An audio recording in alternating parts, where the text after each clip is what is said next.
RTX 3050 6GB and RTX 3050 4GB। ये doubt तो सबके दिमाग में एक बार आया ही होगा कि यार कितना डिफरेंस है 6GB और 4GB के बीच में। डिफरेंस है, चलो वही आज हम लोग डिस्कस करेंगे और इस कंफ्यूजन को खत्म करेंगे। और हम दोनों लैपटॉप को या दोनों स्पेक्स को साइड बाय साइड कंपेयर किया है और सिर्फ जीपीयू इंटेंसिव गेम पर ज्यादा ध्यान दिया, बिकॉज जीपीयू से रिलेटेड बात चलती है ना यहाँ पर, तो उसको ध्यान रखते हैं। और सीपीयू इंटेंसिव गेम को भी एक दो खेल लेंगे, देखें कितना फर्क पड़ता है सीपीयू के डिफरेंसेस होने के कारण। इसमें हम i5 12450H HP Victus and i5 13th Gen Asus को साइड बाय साइड कंपेयर करने वाले हैं। एक बार स्पेक्स का डिफरेंस देख लो सो दैट कि आप उनके अकॉर्डिंग कैलिब्रेट कर पाओ कि भाई जो डिफरेंसेस है उसके अकॉर्डिंग कितना आपका गेमिंग में परफॉर्मेंस में फर्क पड़ने वाला है, राइट। अगर i5 12th जनरेशन और 13th जनरेशन HX प्रोसेसर में डिफरेंस देखो i23 का, तो भाई डिफरेंस तो है, लेकिन अगर हम 13th जनरेशन को ही कंपेयर करें HX और H को, तो कुछ ऑलमोस्ट सेम ही डिफरेंस है, ठीक है। अब पीसी मार्क में तो भाई ज्यादा डिफरेंस है ही नहीं, 200 का ही डिफरेंस है दोनों 12th और 13th जनरेशन के बीच में। लेकिन अगर हम 3D मार्क 10 की बात करें तो यहाँ पे जीपीयू का स्कोर आप देख सकते हो 300-400 का डिफरेंस यहाँ पे भी, ज्यादा नहीं कहूंगा। और यहाँ पे अगर ब्लेंडर देखें तो भाई ब्लेंडर में 300-400 का डिफरेंस काफी दिख रहा है। और जीपीयू गीक बेंच में भी आपको डिफरेंस है। क्या ये गेम में फर्क लाने वाला है? देखते हैं आगे। इस वीडियो को बनाने का पर्पस एक ही है दोस्तों कि मार्केट में काफी लोगों को यह कह दिया जाता है कि भाई दोनों सेम चीज है, ज्यादा डिफरेंस नहीं है, एक आपको काफी सस्ता मिल रहा है और एक आपको काफी महंगा मिल रहा है। तो भाई डिफरेंस है, कितना है, जानना जरूरी है कि नहीं? इसी पे तो पता चलता है कि यार क्यों रेट ज्यादा है। और इसी कंफ्यूजन का मार्केट में लोगों का फायदा उठाया जाता है और उनको सस्ता कह के 4GB बेच दिया जाता है, और जबकि उनका रिक्वायरमेंट 6GB का होता है। मतलब एटलीस्ट आपको 4GB भी लेना है तो पता तो होना चाहिए ना कि डिफरेंस कितना है। अब थोड़ा गेम कंपैरिजन देख लेते हैं साइड बाय साइड दोनों को, और डिस्प्ले वगैरह देखना हो कौन सा बेटर डिस्प्ले है, ऑडियो क्या है, उसके लिए दोनों का फुल वीडियो मैंने ऑलरेडी चैनल पे बना रखा है, वहां से आप जाकर चेक कर सकते हो। पहला गेम RDR2 आपके सामने, और यहां पर अगर आप देखोगे DLSS ऑफ करके 4GB और 6GB के बीच में डिफरेंस, तो यार डिफरेंस है कुछ नहीं तो 10 FPS का डिफरेंस देखने को मिल रहा है। और वाटेज यूटिलाइजेशन को भी देखें तो भाई ये अपना 75 वाटेज लेफ्ट में पुश करने का कोशिश कर रहा है और इधर 95 वाटेज का सिस्टम है, एंड यहाँ पे भी 76 वाटेज कहीं ना कहीं पुश कर रहा है। चलो उसको रखते हैं साइड, लेकिन आप डिफरेंस देख सकते हो परफॉर्मेंस। क्या ये परफॉर्मेंस में डिफरेंस आपके लिए काफ़ी है डिसीजन बनाने के लिए कि यार चल जाएगा 50 FPS और 60 FPS के बीच में भी देखा जाए? अब यहाँ पर देख सकते हो कि यार मतलब टेम्परेचर की जहाँ तक बात है उसको रखते हैं साइड, उससे क्या फ़र्क पड़ना है, लेकिन एवरेज डिफरेंस जो DLSS ऑफ में है आपने देख लिया। अब DLSS ऑन करके चेक करते हैं। राइट साइड में 95+ FPS दिखा रहा है और लेफ्ट में 80 तक टच किया है। यहाँ पे भी 10 FPS का डिफरेंस है 4GB ग्राफिक्स कार्ड और 6GB ग्राफिक्स कार्ड के बीच में, जबकि 95 वाटेज वाला और ये 75 वाटेज वाला लेफ्ट साइड वाला। लेकिन क्या आपको ये डिफरेंस एनफ लगता है कि भाई आप एक्स्ट्रा पैसा पे करो 10,000-15,000 रुपये फॉर RTX 3050 6GB VRAM? ये आपका चॉइस है भाई। थोड़ा सा डिफरेंस से तो काफ़ी मैटर करता है गेमिंग परफॉर्मेंस में, लेकिन आपको जानना जरूरी है। आप देखो ऊपर जो मेमोरी यूटिलाइजेशन है 6GB पूरा कर रहा है राइट साइड में, मतलब पूरा तो नहीं, 5GB तक यूटिलाइज हो रहा है, और लेफ्ट साइड में ऑलमोस्ट 3.5GB तक यूटिलाइज हो रहा है। और रैम यूटिलाइजेशन क्योंकि राइट साइड में DDR5 है, लेफ्ट में DDR4 है, तो कुछ इतना आपको दिख रहा है। और भाई अब आ जाते हैं Warzone 2 पर। दोनों को हम एक्सट्रीम सेटिंग्स खेलेंगे DLSS ऑन करके। यहाँ पर देखना आपको मैटर करेगा, FPS कम से कम 20 का डिफरेंस है, क्योंकि यहाँ पे GPU को कहीं ना कहीं खींच रहा है, बट स्टिल प्लेएबल दोनों साइड है। कलर डिफरेंस आपको देखने को मिल रहा है, बिकॉज मैंने उसको जो शूट किया है वो थोड़ा सा डिफरेंट लाइट सीनरी में किया है, इसलिए आपको लग रहा होगा, बट डिफरेंसेस आपके सामने है। इधर 50-55 वाट यूटिलाइज कर रहा है और राइट साइड में 82 वाटेज यूटिलाइज कर रहा है, और आप FPS में डिफरेंस देख सकते हो, कहीं ना कहीं सिनेरियो टू सिनेरियो बेस्ड है। एंड जबकि राइट साइड में गन फाइटिंग चल रही है, बट स्टिल FPS 70+ है। लेफ्ट साइड में होल्ड सिचुएशन में भी FPS कम है, तो यू कैन से कि कहीं ना कहीं 4GB यहाँ पर डिफीट होते हुए 6GB विन करते हुए, तो कहीं ना कहीं इसका प्लस पॉइंट आता है। तो इसको 4050 के साथ भी कॉम्पीट किया जा सकता है। अब आ जाते हैं साइबरपंक में।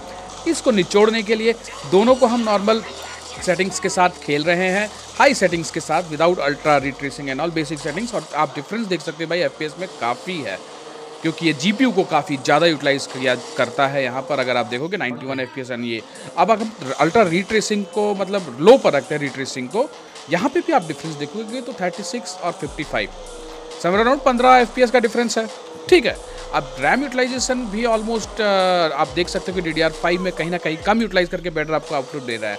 लेकिन जैसे हम रिट्रेसिंग को मीडियम पर करते हैं, FPS 4GB में काफ़ी ड्रॉप हो जाता है, अंडर 30, और राइट साइड में ऑलमोस्ट 40।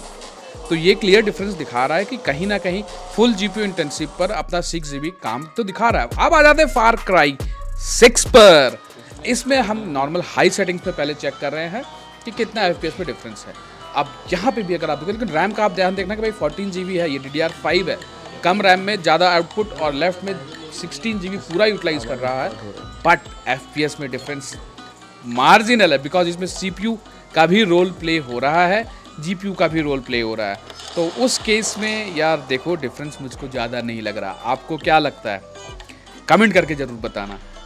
और आप ये ग्राफ को पॉज करके चेक कर सकते हो कि FPS में कितना डिफरेंस आया, सिर्फ 7 का। अब अल्ट्रा सेटिंग्स पर हम इसको कर दिया।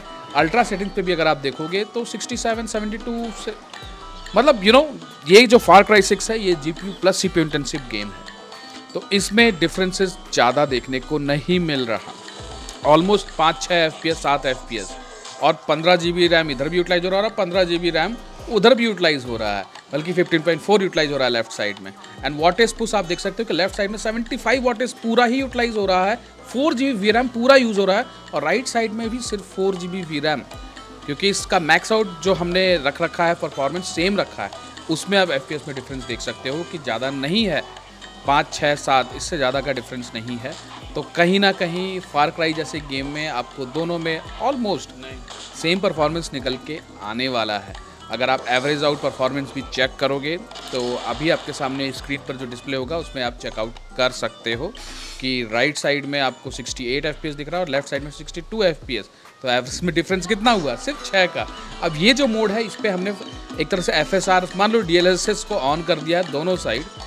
यहाँ पर अगर आप डिफरेंस देखोगे तो कहीं ना कहीं 87, 85 और 74 10 FPS का डिफरेंस देखने को मिल रहा है, बट मार्जिनल कहेंगे इसको भी। It's not a kind of concern जिसको आप सोच सकते हो। तो डिफरेंस कितना है 30, 54 GB 6 GB में, थोड़ा सा तो आइडिया आपको लगा होगा। 73, 84 फोर्जा होराइजन, यहाँ पर भाई मेरा दिमाग ही खराब हो गया। मैं बोला भाई हो कैसे सकता है, एक तरह 75 प्लस FPS और 32 FPS, मैं इसको दोनों में हाई सेटिंग्स रख रखा हूँ और एक तरह से हमने उसको भी ऑन कर रखा है जो DLSS है, बट मेरे को समझ में नहीं आया कि इतना डिफरेंस क्यों है, क्योंकि मोस्ट प्रोबेबली इसमें GPU एंड रे ट्रेसिंग का यूसेज थोड़ा सा ज़्यादा होता है। Might be that can be the reason, और ये भी रीज़न हो सकता है बिकॉज फोर्जा होराइजन बहुत ज़्यादा VRAM यूटिलाइज होता है, पूरा 6 GB VRAM यूटिलाइज कर रहा है, आप राइट साइड में देख सकते हो, और लेफ्ट साइड में 4 GB पूरा यूटिलाइज कर रहा है। सो इसमें VRAM का बहुत इंपॉर्टेंट रोल है टू गेट बेटर FPS। तो कुछ गेम जो लेटेस्ट हैं उसमें आपको असर दिखने वाला है, जहाँ पे 30-50 आपको पुश आउट करेगा और बेटर परफॉर्मेंस 30-50 6 GB निकाल कर देगा। आप सेटिंग्स देख लो पॉज करके, दोनों में सेम हमने यूज़ किया है। अब आ जाते हैं GTA 5 में, जो कि अगेन CPU इंटेंसिव गेम है। लेफ्ट साइड में 118, 120 FPS और राइट साइड में 136, 137 FPS। अब गेमिंग कंपैरिजन अगर आपने ध्यान से देखा होगा तो आपको ये आइडिया लग गया होगा कि डिफरेंस कहां है और कितना है। एग्जांपल अगर हम RDR2 की बात करें, GPU प्लस CPU का कहीं ना कहीं यूटिलाइजेशन होता है एंड FPS का डिफरेंस 5-10 का ही है, कुछ फ्रेम्स में तो ऑलमोस्ट सेम है, ठीक है। लेकिन जैसे ही हम full on GPU intensive game पर आ जाते हैं लाइक साइबरपंक पे, भाई वहां पे FPS का डिफरेंस काफी ज्यादा देखने को मिला। सिमिलरली अगर हम फोर्जा होराइजन को देखें तो मैं वहां मतलब आई वाज शॉक्ड कि इतना ज़्यादा डिफरेंस क्यों हो रहा है। नॉर्मली आई थॉट कि कुछ ग्लिच होगा माइट भी, इस कारण से आपको 30-54 GB में बहुत कम FPS देखने को मिल रहा है कंपेयर टू 6 GB। बट क्योंकि फोर्जा होराइजन बहुत ज़्यादा VRAM यूटिलाइज करता है फॉर परफॉर्मेंस, तो कहीं ना कहीं 6 GB VRAM आपको वहां पर प्लस पॉइंट ला कर देता है, इसीलिए ये FPS आपको देखने को मिलता है। लेकिन जैसे ही आप नॉर्मल सेटिंग्स में खेलोगे तो आपको 4 GB में भी ठीक ठाक FPS देखने को मिल जाएगा। लेकिन अगर CPU इंटेंसिव की गेम की बात करें लाइक अपना GTA 5 एंड फार क्राई भी एक तरह से कहा जा सकता है, वहां पर डिफरेंस मार्जिनल कम है, मतलब उस डिफरेंस से ज़्यादा फर्क नहीं पड़ने वाला आपके गेमिंग परफॉर्मेंस में। तो ये कुछ आपको डिफरेंस देखने को मिलता है। चलो एक बार साइड बाय साइड दोनों में एक वीडियो को रेंडर करके देखते हैं कि 4 GB वाला कितना समय में रेंडर करता है एक फुल वीडियो को और 6 GB वाला कितना टाइम लेता है वीडियो को रेंडर करने में। पहला 6 GB VRAM वाला सिलेक्ट करते हैं और आप 10.5 मिनट का वीडियो देख रहे हो, टाइमलाइन में कोई दिक्कत नहीं आ रही है। एक्सपोर्ट करते हैं और 3.5 मिनट हमको दिखा रहा है एक्सपोर्ट टाइम। ऑलमोस्ट 3 मिनट में ये वीडियो हमारा 6 GB VRAM में एक्सपोर्ट हो गया। अब सिमिलरली हमने 4 GB विक्टस में ये चीज़ ट्राई किया, टाइमलाइन नो प्रॉब्लम, लेकिन अगर हम इसको एक्सपोर्ट करने जाते हैं तो एक्सपोर्ट करते वक्त 4 मिनट के अराउंड कुछ दिखाता है, एक्सपोर्ट होने में तो डिफरेंस क्लियरली दिख रहा है कि नहीं दोस्तों। तो ये है कुछ जो आपको एडिटिंग में डिफरेंस देखने को मिलेगा।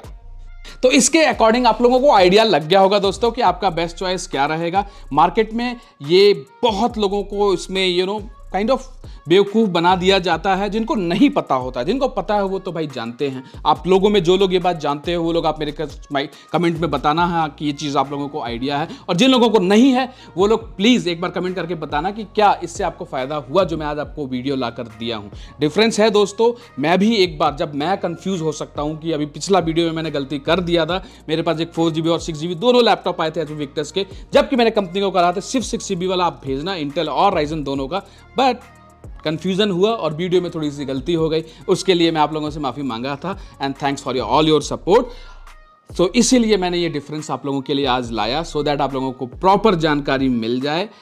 एंड अगर वीडियो से कुछ भी इंफॉर्मेशन आपको अच्छी लगी हो तो उस बात पर दोस्तों लाइक कर देना। साइड बाय साइड गेम को कंपैरिजन करने में काफी वक्त जाता है दोस्तों, तो सब्सक्राइब कर लेना, एंड बेल आइकन नहीं दबाए तो बेल आइकन दबा लेना। चलो मिलते हैं कुछ इस तरह की वीडियो के साथ नेक्स्ट अपकमिंग सीरीज में।